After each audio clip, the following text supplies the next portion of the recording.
보기를 좀 할게요. 숫자 13의 두 사람이라는 제목을 좀 적었는데요. 우선 먼저 제가 이제 성경 수리학을 잠깐 한번 이제 공부해 보겠습니다. 숫자 13을 이제 살펴보기 전에 다른 숫자들의 의미를 좀 살펴보겠습니다. 그래서 여러분 이 관련돼서는요, 유명한 책이 E.W. 벌링거의 어떤 넘버 인 스크립처라는 책이 있습니다. 아주 고전입니다. 추천하는 책 중에 하나입니다. 되게 두껍습니다. 성경의 숫자만 가지고서 되게 두껍게 책을 썼는데 굉장히 좋습니다. 이게 지금 온라인으로 지금 배포돼 있어요. 그래서 원하시는 분들은 온라인에서 지금 PDF 받아볼 수 있습니다. 1 그러면 연합의 의미고 또 시작의 의미입니다. 2 그러면 뭔가 나누고 또 증인의 의미가 있습니다. 3 그러면 부활, 또 어떤 신적 완전함, 이런 뜻입니다. 4 그러면 세상, 동서남북, 네 방향, 이런 걸 상징하기도 하고요. 5 그러면 죽음의 숫자입니다. 6 그러면 인간이 창조된 6번째 날이죠, 그렇죠? 인간의 숫자이고 또 세상에 대한 숫자입니다. 7 그러면 이제 완성의 숫자입니다. 완성의 숫자, 또 영적 완전함의 숫자입니다. 그래서 계시록에 보시면 7 봉인, 많이 나오죠. 7이라는 숫자 많이 나오죠. 완성의 숫자입니다. 8 그러면 이제 새로운 출생, 새로운 시작, 새로운 창조에 대한 그런 의미가 있고요. 9 그러면 열매 맺는 것, 성령의 9가지 열매가 있죠. 열매의 숫자입니다. 10 그러면 이방인의 숫자입니다. 이방인의 숫자입니다. 또 열왕, 왕권에 대한 숫자입니다. 의미가. 또 11 그러면 심판과 무질서에 대한 숫자입니다. 12 이스라엘에 대한 숫자입니다. 이스라엘 12지파, 그죠? 그리고 13도 쭉 나오는데 이제 40 그러면 이제 시험의 숫자, 또 실행의 숫자, 이렇게 얘기합니다. 근데 제가 오늘 보려고 하는 숫자는 13입니다. 이런 숫자만 공부하더라도요, 굉장히 양이 많습니다. 근데 숫자 13, 이 숫자는요 아주 흥미롭습니다. 반역, 부패, 짐승, 적그리스도, 불법, 이걸 상징하는 숫자입니다. 우리 이제 믿음의 선배 가운데 제임스 멜틴이라고 하는 월커 목사님 제자가 하나 있는데, 이분이 이제 쓴 아티클을 읽다가 보니까 창세기 1장을 쭉 얘기하다가 이런 얘기를 합니다. 창세기 1장 1절, 2절, 3절, 4절, 5절, 6절, 7절, 8절, 9절, 10절, 11절, 12절 전부 다 God, 하나님이 나옵니다. 근데 13절에 God이 안 나옵니다. 이런 얘기를 합니다. 그래서 하나님의 그 이름이 13절에 언급되지 않음을 주목해보라고 이야기합니다. 여러분, 창세기 14장 4절에 보시면요, 13이라는 숫자가 제일 처음 등장합니다. 한번 읽어볼까요? 시작. 시날 왕 아무라벨과 엘라살 왕 아리옥과 엘람 왕 그돌라오멜과 민족들의 왕 디달의 시대에 이들이 소돔 왕 베라와 고모라 왕 비르사와 아드마 왕 시납과 스보임 왕 세메벨과 벨라 곧 소알 왕과 싸우더라. 이들이 다 시팀 골짜기 곧 여매에서 함께 연합하였더라. 저들이 12해 동안 그들라오멜을 섬기다가 13째 해 반역을 일으킴에, 나오죠. 13째 해, 그러니까 12년 동안 잘 섬겨오다가 13년째 반역했다는 그런 내용입니다. 성경에 반역이란 말이 제일 처음 사용된 곳입니다. 그래서 13이란 수가 반역, 죽음, 이런 거 관련해서 사용된 첫 번째 구절이에요.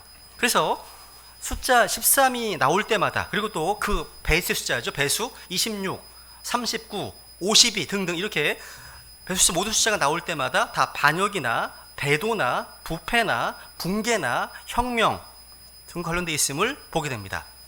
그래서 창세기 1장에 보시면요, 영어 단어는 7단어로 되어 있습니다. 28글자예요. 4 곱하기 7입니다. 근데 2절에 오면 14단어에 52글자입니다. 52는 4 곱하기 13입니다. 참 대단하죠. 이런 것들을 다 연구해놨다는 게 하나하나 꼼꼼하게 다 세가지고, 그죠? 여러분, 창세기 1장 2절은요 파멸을 일으킨 루시퍼의 반역을 말하고 있습니다. 그죠? 또 성경에 나오는 하나님의 원수들, 용, 또 하나님의 백성들의 원수들은요, 일반적으로 수비학에서 13의 배수로 등장합니다. 이 내용은 너무나 많기 때문에 제가 여기 소개하지 않겠습니다. 어쨌건 숫자 13은요 반역과 불법을 상징합니다. 그래서 여러분, 적그리스도를 예표하는 인물 nim롯 나오죠? 이 nim롯은 함의 족보 가운데 13번째입니다. 13번째입니다. 또 흰놈의 골짜기 들어보셨죠? 그죠? 흰놈의 골짜기. 이 구절이 성경에 13군데에 등장합니다. 흰놈의 골짜기는요, 여기서 인신 제사를 드렸던 곳이에요. 그러니까 이기도신 몰록에게 어린아이를 드렸던 곳이었습니다. 여기는 지옥불을 상징하는 곳입니다. 성경에 13번 등장한다는 사실. 그리고 사탄의 이름 중에 하나 이 드래곤, 용이란 말이 요한계시록에서 13번 나옵니다. 13번. 여러분, 13, 그러니까 사탄은요, 하나님께 대한 모든 반역의 배후에 있음을 보여주는 겁니다. 13번 등장하죠. 그리고 에스더서 3장에 보시면요, 이 페르시아의 하만, 적그리스도 예표하는 인물입니다. 인물도 이 하만이 첫째 달 13일에 페르시아국의 모든 유대인들을 죽이라는 명령을 12월 13일에 서명했음을 보게 됩니다. 그리고 여리고의 멸망 또한 13의 숫자와 연관되어 있죠. 6일 동안에는 하루에 한 바퀴 돌고요, 7째 날은 7바퀴 돌았죠. 총 13바퀴 돌았습니다. 망했죠, 그죠? 그리고 마가복음 7장에 보시면요, 우리 인간의 안에서 나오는 모든 것들을, 죄를 말씀하실 때 13가지의 죄악들을 언급하고 있죠, 그죠? 제가 왜 13이라는 숫자를 이야기하는지, 오늘날 성경 예언에 있어서 중요한 두 나라의 최고 통치자가 얼마 전에 바뀌었습니다. 얼마 안 됐습니다. 한 10일도 안 됐습니다. 이 두 사람 모두 13이라는 숫자와 관련됐기 때문입니다. 저는 성경을 연구하는 사람으로서 이걸 우연의 일치로 보기에는 뭔가 그 배후에 서서히 움직이는 무언가가 있음을 느낍니다. 저는 숫자 13, 13과 연관된 사람을 소개하려고 합니다. 두 사람이에요. 제가 지난번 성경을 세상 보기 시간에 이스라엘의 최장수 총리였던 네타냐후가 아웃돼 버리고 이제 이슬람 정당을 포함해서 새로운 연합정부 구성되었음을 말씀드렸습니다. 이것은 성경에서 하이브리드 짐승으로 언급되어 있는 적그리스도가 등장할 무대가 준비되어 있음을 의미하는 걸로 말씀드렸습니다. 그죠? 근데 이번 이스라엘의 연합정부에서는 도저히 함께할 수 없었던 여러 색깔들의 정당들이 함께하고 있습니다.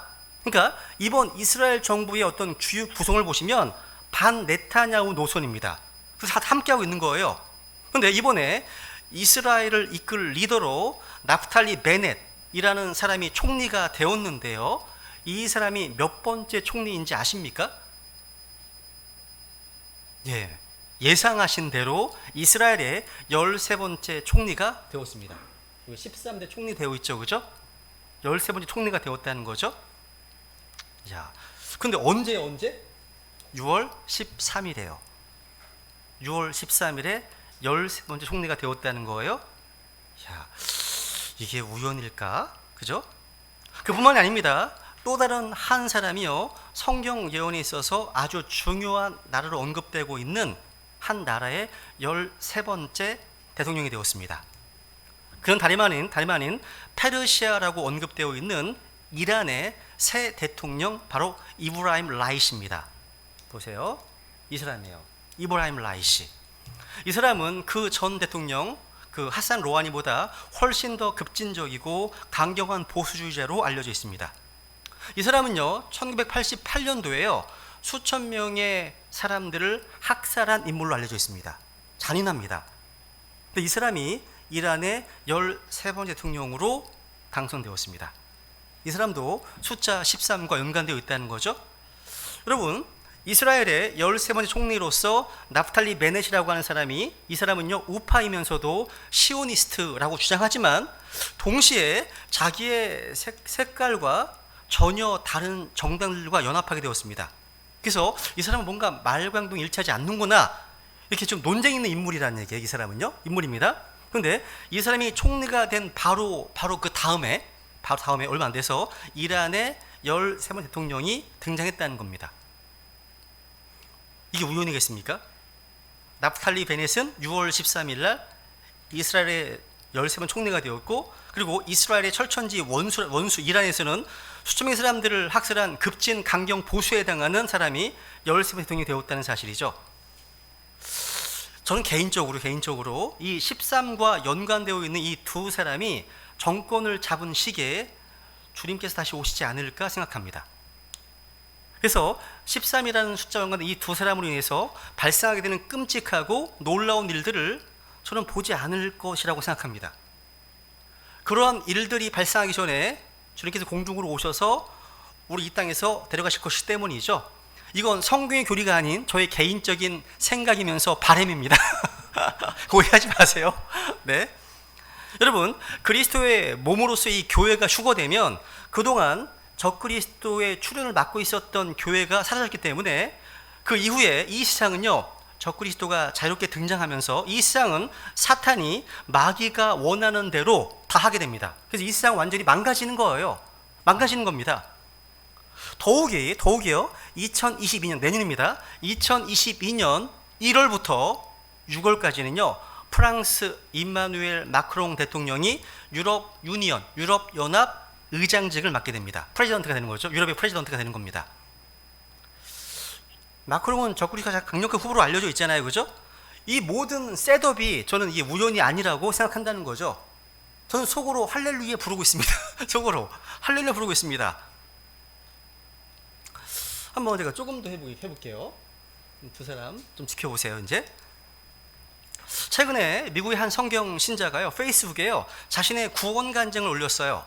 근데 그 구원 간증 속에 들어있는 킹제임스 성경의 잠언 말씀이 페이스북 커뮤니티 기준에 위배된다면서 그 내용을 삭제하겠다는 내용 메시지를 받았습니다. 황당합니다. 여러분, 21세기 오늘날 페이스북, 트위터, 구글, 유튜브와 같은 빅테크의 권력 남용이요, 날이 갈수록 심화되고 있음을 보여주는 사람입니다. 어떤 나라보다 더 강력합니다. 빅테크의 그 파워가요. 이 페이스북이 문제를 제기한 이 형제님의 간증에 보면요, 별게 아닙니다. 킹제임스 성경에 있는 잠언 20장 1절 말씀 때문입니다.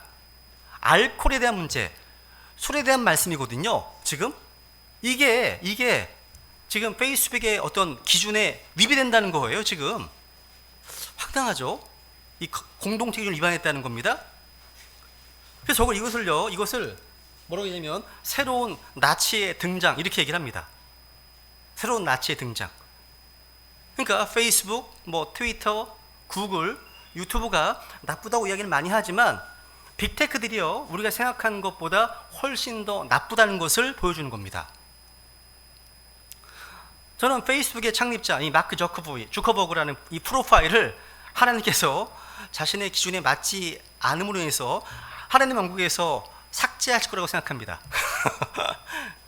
다만 지금 아직은 하나님과 화해할 시간이 있을 뿐이죠. 그죠? 근데 이것만이 아닙니다. 그래서 이사야서 5장 한번 읽어볼까 말씀? 지금 이 시대의 모습입니다. 시작. 악을 선하다 하며 선을 악하다 하고 어둠으로 빛을 삼으며 빛으로 어둠을 삼고 쓴 것으로 단 것을 삼으며 단 것으로 쓴 것을 삼는 자들의 화가 있을지어다. 이런 세상입니다. 지금 악을 선으로 하고 선을 악이라고 하고. 자, 여러분 보세요. 또 하나, 이 기사는 뭐냐면요, 중국에는 신장 위구르 소수민족이 있습니다. 근데 이 신장 위구르 소수민족을 수용한 21세기 강제 수용소에 인권 침해, 중국의 인권 침해를 폭로하는 유튜브 채널이 하나 있습니다. 그 채널 이름은요, 아타주르트 카자크 휴먼 라이트라는 채널이에요.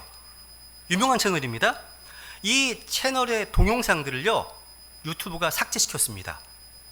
왠지 아세요? 여러분, 이 채널은요, 2017년 이후 유튜브에서 약 11,000개의 동영상을 게시해서 총 1억 2천만 회가 넘는 조회수를 기록했습니다. 엄청나게 큰 채널입니다. 그 영상 속에는요, 중국 신장 지역에서 흔적도 없이 사라지는 어떤 가족들, 친족들의 영상, 이런 것뿐만 아니라요, 최근 100만 명이 넘는 사람들이 그 캠프에 구금되어 있다는 그 영상을 보여주는 겁니다. 그런 영상이에요. 여러분, 미국에서요, 빅테크 가장 부유하고 가장 어떤 권력을 가진 자들이요, 자기의 기준과 맞지 않는 다른 의견을 한 사람들이 매일 조롱을 당하고 있습니다. 수출당하고 있다는 거죠. 그런데 이렇게 부유하고 강력한 빅테크들이요, 공산주의 중국의 손에 엄청난 인권 침해를 받고 있는 사람들이 있는데 중국 편을 들고 있다는 사실이에요. 중국 편. 그리고 중국의 이익을 중국을 옹호해서 자기들 이익을 취하고 있습니다. 나이키 정말 쓰레기 회사입니다. 이 신장 위드 소수민족을 이용해서 이 노예를 부려가지고 수많은 이익을 지금 얻고 있습니다. 뭐 주가가 막 폭등하고 있다고 하네요. 디즈니 마찬가지입니다. NBA 마찬가지예요. 그러니까 NBA 유명한 농구 스타입니다. 르브론 농구 스타인데 마찬가지예요. 홍콩 문제 관련해서 중국 피해 들었습니다. 왜? 중국이 NBA 수익의 큰 비중을 차지하기 때문이에요. 그러니까 이 차이나 머니 때문에 그렇게 얘기를 하는 거죠 지금. 그러니까 한마디로요, 그 모든 것 뒤에 돈이 있다는 뜻입니다. 한마디로. 그래서 전도서에 보시면요, 10장 말씀인데 잘못 적었네요. 전도 10장 보시면요, 돈은 모든 것에 쓸모가 있느니라 이런 말씀 안 해요? 그러니까 돈은 모든 것에 대해서 답변이 됩니다. 뭔가 의심스럽고 이해가 안 가, 그럼 그 뒤에 돈이 있다는 뜻입니다. 돈이 있습니다. 야. 이런 현상들은요, 앞으로 우리에게 일어날 일을 지금 보여주고 있는 겁니다. 그러니까 진리가 땅에 쓰러진 시대로 우리 크리스찬들이요, 이제 점점 더 어려워지는 시기를 살아갈 수밖에 없음을 보여주는 겁니다. 그래서 그런지 며칠 전에요, 로마의 콜로세움이 다시 복원되었다는 소식을 들었습니다. 이탈리아 가시면요, 로마 콜로세움에요, 이걸 복원하기 위해서 350억을 들여서 지금 복원하고 있는데 거의 완료됐답니다. 이 콜로세움 어떤 곳입니까? 콜로세움 어떤 곳이에요? 이곳은요, 많은 크리스찬들이요, 무자비하게 공개적으로 도살됐던 곳입니다. 이게 지금 다시 복원하고 있다는 얘기예요. 저는 이걸 보면, 이 소식을 들으면서 이것은 상징적으로요, 하나님의 백성들에 대한 핍박과 박해가 다시 시작될 것임을 보여주는 게 아닐까 싶습니다. 그런데 이것은 실패할 겁니다. 왜? 주님 다시 오시기 때문이죠. 우리 성경 신자들은요, 세상이 더 좋아질 것이라고 결코 기대하지 마시기 바랍니다. 안 좋아져요.